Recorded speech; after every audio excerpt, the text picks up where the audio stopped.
The ribbon gives us access to the most of the command in AutoCAD. The view or ribbon could be changed to different type. If you come here, there is a small button. So through this we can change the view of ribbon. Click once. When you click it once, everything will change icons. When you bring your mouse, hold for some time an icon, it will show a drop down menu. All the command exist here.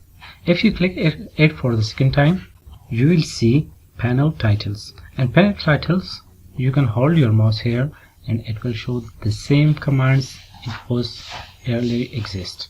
If you click it for the third time, so it will only show the tabs. Home tabs, you bring your cursor, click it, it will show the commands temporarily. When you select any command, for example line, and start drawing line,